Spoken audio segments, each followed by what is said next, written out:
Well, here we are again. I haven't made one of these in so long. Um, since your birthday in December, which I guess it's not that long ago, because we're just in March, but we like barely got into March. Um, and but man, when I tell you that time just it doesn't exist to me anymore. And that's so weird because it just really doesn't. It doesn't. It's crazy. I swear, ever since you died, it's like I passed through some weird dimension where, you know, one day feels like a month, but it also feels like an hour. It just like, it's seriously, literally, time does not make any sense. And nothing really makes any sense anymore. Um, So we're in 2026 because when I made your birthday video, I mean it was December, it was 25.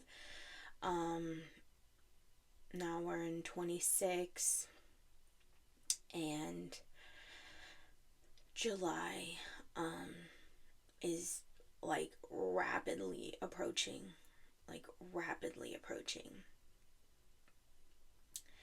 And it's going to be 2 years without you.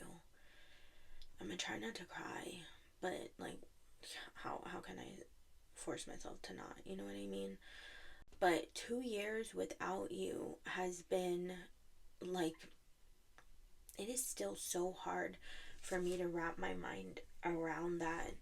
Um, I watched a lot of videos in the first year and started following a lot of people who had also lost their children, and they talked about how the first year is very much a blur, and a lot of the time you're just running off of shock and adrenaline still, and just like a numbness that is, it makes, like time not exist. And I follow some Reddit um, pages that are about like grief and loss of children, and they talk about how the second year is the worst year. I mean, truly, every year is the worst year. Like, let's be real. But they said that the second year is the worst year because it's when a lot of the numbness and the shock of the first year has worn off or is wearing off, and you have to really face the reality that your child is no longer here. Like, they are not here and they are not coming back. They're not away at college. They are not, they're not at a friend's house. They didn't go no contact. Like, they are gone. Like, gone. And I will say that, because it's the second year. So like July, and that's another thing that really trips me out too, because it's like, okay, well, July is the second year, or, it's the end of the second year because we're already in the second year, you know what I mean? So this whole year leading up into July is July, and going forward is going to be the third year. And I just am still in shock that it's been years now.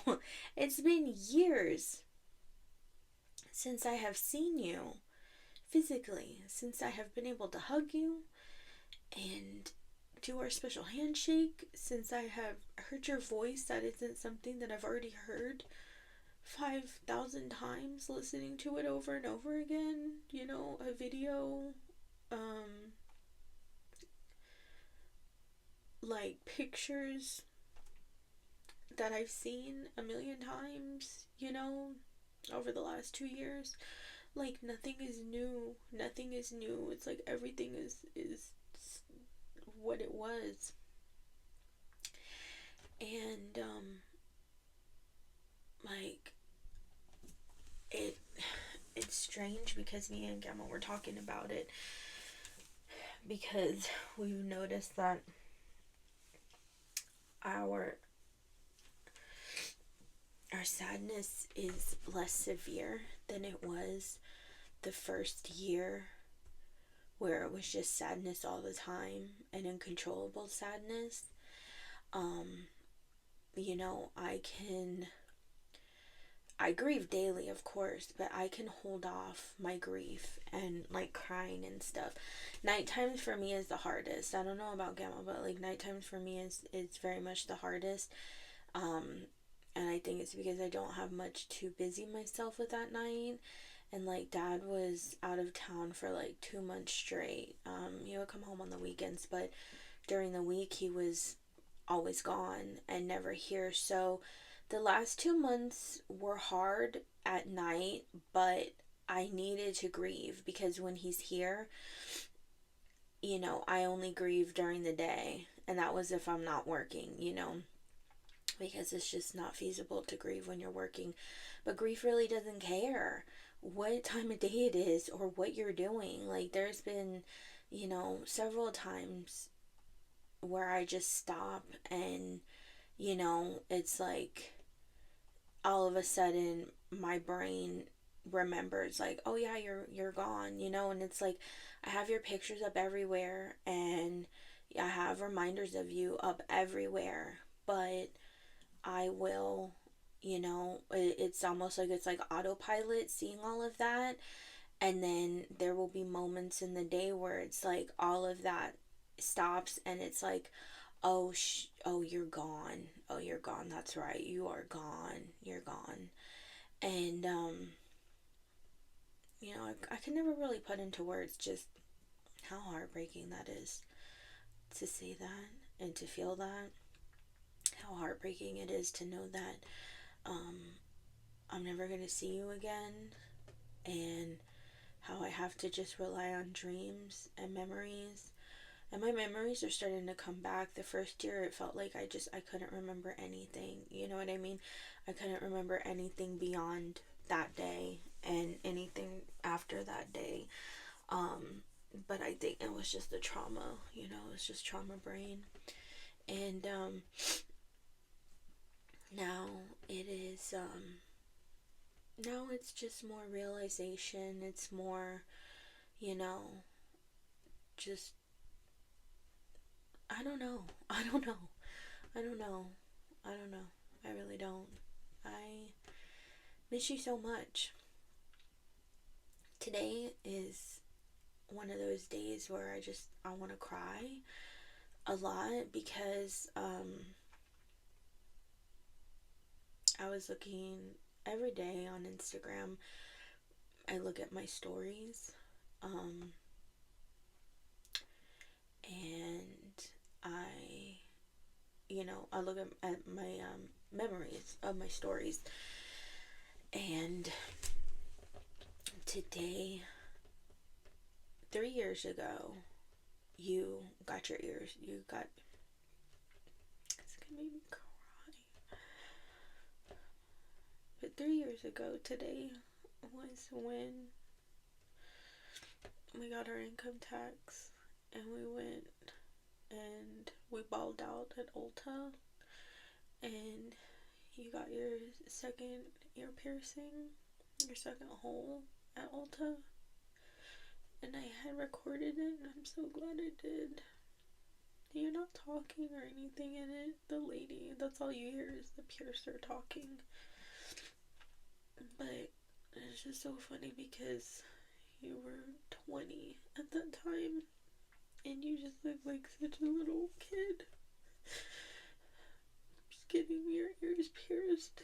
You were just so precious and so young. And while it's a good memory, it's a sad memory too, you know?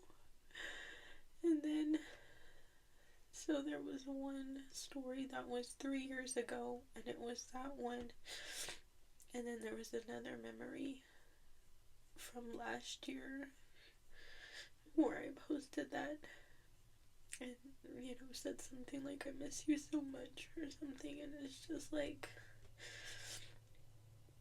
it's like that's gonna be my life from here on out. is, looking at these memories, and now my memories, all my memories that pop up on Instagram and on Facebook. I deleted my Facebook like a year ago because looking at those memories are just too painful. And but I can't do that with Instagram. Instagram is like my diary, basically. But like my lazy diary, where I can post like memes and stories and songs and things like that, and it doesn't have to be like written word. Although I do have written word on there, whenever I make a post. It seems like ever since you passed, whenever I make a post, it's about you. And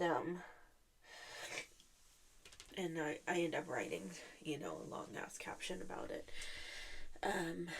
But yeah, so it's just like having that to where it's like I look at my memories, and it's like every day there's always a memory from after you're gone, and it's just like, so it's like every day. That's why I say it's like living is so weird, because every day is a painful reminder that you were gone, but also lovely reminders that you had existed, and so it's real nice. And so there was that memory, and it's always nice too to have those memories, because it's like you're moving. I love that. I wish I would have taken more videos, but I'm glad I took the videos that I took. And oh man, I wish I would have had access to my MySpace, because I had videos of you on my MySpace when you were little, and I wish I could access that, but I don't even know how to begin to access that. And I um oh, what else? Oh, there was so I made this YouTube channel, and it was I've been trying to, I don't know how you would feel about it, but I've been using AI because my imagination is for shit lately.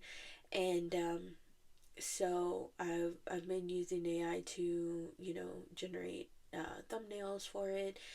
And I had asked it if it could make me like a little theme song jingle or something that I could play at the start of all my videos. And it was like, sure, but it kept printing me, it kept like, it would write the song for me, and I was like, well, no, I want you to sing it for me. Like, I don't want to sing it, I want you to sing it. And it was like, oh, well, I can't do that, but if you can record yourself singing the lyrics, then I can clean it up, and auto tune it. I was like, okay, bet, we can do that. So, but I was like, okay, well, how am I gonna do that? And then I was like, I remembered, oh yeah, voice memo. I can use voice memo, and I never go into my voice memo. Never. I never use that thing. Um, so I open it up, and I see that there's like these saved audios that I had. I was like, what the heck? And the first one that I clicked on, it said it was from July 8th of 2023. And you had left me a voice message in our text, and you were telling me about how you made a smoothie. And I mean, this was such an absolute treat to find this, to hear your voice in a 1 minute, I think it was 2 minutes long. Oh my gosh. And you were telling me, oh my gosh, the rooster is going ham right now. But you were telling me about how you were making a smoothie for breakfast, and your strawberries were like half of the carton was moldy, and that you went to go drink it, so you didn't use that many, you didn't have that many strawberries to use, and you said after you had strained it, because you didn't want the seeds from the strawberries or the raspberries that you used, that you noticed that it was very liquidy, and you smelled it, and it kind of smelled a little funny, and you went to put a container of yogurt that you hadn't used back in the fridge, and when you put it back, you noticed at the top, the expiration date said that it was expired. So you're like, I just had to throw the whole smoothie out. I was so grossed out. And it was so funny. And it was such a treat. Like, such a treat to hear your voice, and not only hear your voice, but like it be something that like lifted my spirits, and so I was like, man, I have to figure out how I can save that beyond just in my phone. So I'm gonna sprinkle it far and wide. So that was partly the reason why I decided to make this video, because I'm gonna insert the clip, because I'm the only one that really goes back and watches these sometimes. It's hard, but I like to go back and see the growth in me, where I was when you first passed away and to where I am now. I think it will be a good kind of like other diary for me also, even though they are kind of spread out. When you first passed, I was doing them once a month, usually on the 11th, and leading up into your year that you have passed. And now, it's few and far between, because I did from your year angelversary to your birthday one was 6 months, and then now this one that I'm doing is 3 months from that, and then I probably will not do the next one until July, which is like another 3 months or so. March, April, May, June, like 4 months. So they're getting more spread out, but it's like, even if I just do it like once a year, like that will be fine. So I mean, my goal is to keep up with it. But that was my purpose too, is just to make a little something, so that way I can insert the audio of your message and keep it, so that way if, God forbid something happens to my phone and I'm not able to recover that, I at least have it on YouTube, and I'll probably put it on Instagram, and just, wherever, and just that way, so I have it, here, there, and everywhere.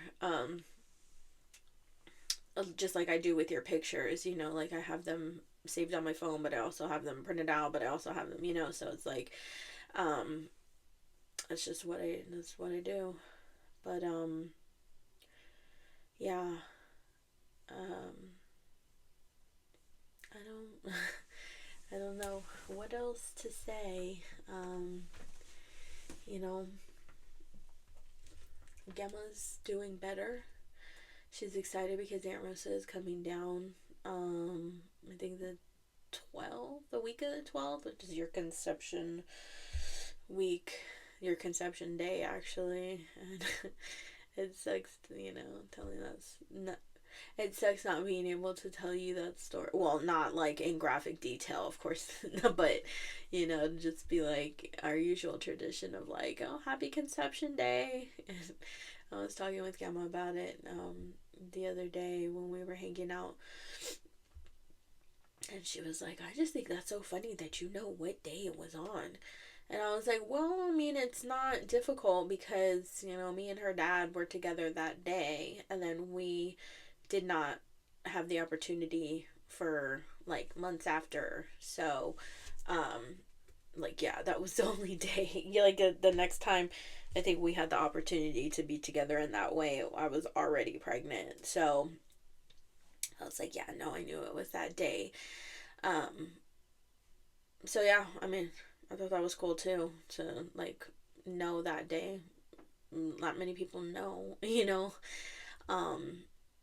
So, yeah, it's getting ready to be your conception anniversary. And, and you would have been 26 this year. You would have been turning 26 this year. And, I think about how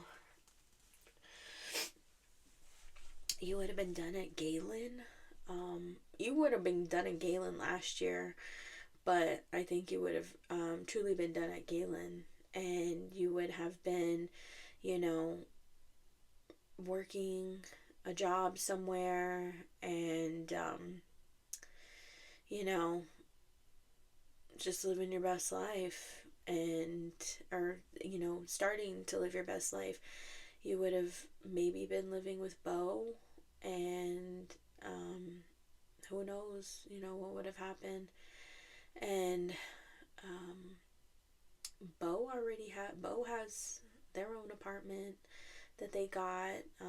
They struggle a lot. I follow them on Instagram, and they struggle a lot with feeling lonely and feeling like they don't have any friends or anybody that like cares about them, outside of family. And um, it makes me feel really bad because I know that you were their BFF, and y'all would have had such good times together, and I hate that you were both robbed of that. Um, I hate that you were robbed of being able to go up and visit Trinity and JJ and your nephew Joaquin. I still keep in contact very regularly with JJ and Joaquin, and I've told you before, but I've adopted JJ as my surrogate daughter now. So you know, I care about her very much, and she is such a light in my life and an added, you know, a wonderful addition to my life. I cherish our relationship very much. She checks on me, and she gives me updates on Joaquin and on her life, and not many people would do that with their friends' parents. Some would. I mean, maybe more than I know, but I don't know that many people who have lost their children. But you really had you have some very good friends who miss you and love you, and they grieve the same way I do, and I hate that we all had to bond over grief, but whatever. I trust the Lord's plan, and I don't question it. And as much as it irks my soul that you are gone, um, I trust God's plan for you and for me and for Gemma and everybody who loved you and now has to grieve you. I know that I've never felt closer to God than I do now since you passed, because I have been leaning on Him so much, because no one else can help me with the pain that I feel. No one else can understand it, and no one else can give me strength like Him, you know. And no one else forgives me for the mistakes that I make post you leaving this world like He does. So,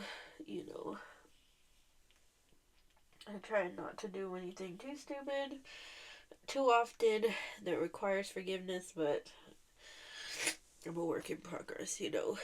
Um, but I'll end it here.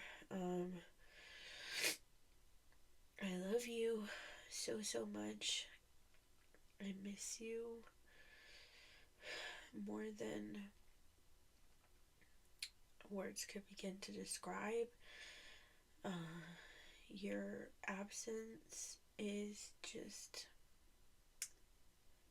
it's felt every day. Every day I just want to say And I do tell you every day that I miss you, but I just want to tell everybody that I encounter every day, like, man, I miss my kid. Man, I miss Tana. Man, I miss my kid. Man, I miss you. You know, because I do. I just miss you. I miss checking in with you on your day. I miss getting random texts from you in the morning when you wake up. I miss being able to hear about your life and your accomplishments and being able to see them. I miss everything about you. The way you smell. I noticed I use your iPad a lot recently, and your iPad case used to smell like you hardcore because you used it all the time. And like your whole room, but you also just, you had a smell, and not a smelly smell. No, Mr. Krabs smelly smell, not a bad smell. It was just like, it was your own smell, you know, just like used to, I don't know, like it's just like you have a smell, just like when I walk in the house and it just has that smell, you know, like if I don't have the wax on anyway. But your smell was on all your clothes. It was on your pillows. It was on your iPad case. And I used to inhale that all the time, all the time. And I noticed lately that the smell is kind of going away a lot. It's still there, but I gotta like really like get in there to smell it. And so that's starting to go away, which is a bummer, because I don't have too many things that have your smell on them. I do have one of your bonnets and your hairbrush in a Ziploc bag, um, that like kind of has your smell, but also kind of doesn't. I should probably put it in an airtight like container. That way it like retains its smell, because of course, you know, being in a Ziploc bag, it can like seep out at any time. But like I just, when I catch whiffs of that smell, it's just like, oh, it brings me so much comfort, you know, and to know that it's going away, it's just, it's such a bummer. But I have been noticing that I will smell you randomly. Like the other day, I was in the kitchen and I don't have anything of yours in the kitchen, and I wasn't wearing anything of yours, and um I turned to walk and caught just the like the biggest whiff of your smell. And I told Dad, I was like, oh my gosh, I smell Tana. That is so wild. And he was like, yeah, that is. Because, like, the kitchen, it's like, you know, that it's a weird smell. Like, I mean, it's a weird place to smell you, but, like, you know, I smelled you. And, I do have, I'm here in my office, and I do have a hat you used to wear all the time. I think it was like MTV or something. I don't know what it says. It's like a bucket hat. And you wore it all the time, so it smells like your hair and your sweat a lot. Um, and so every time I come in here, it smells like you hardcore. And I hope that stays, but I know that's gonna like go as time goes on. But anyway, you know, we try to hang on to what we can, but also I have to realize that it's not gonna last forever, because nothing lasts forever. Except my love for you is gonna last until the end of my time and far beyond, because I'm gonna try and find you when I die. So there's that. I love you. I love you. I love you so much. I miss you so much. And until the next time I see you or speak to you.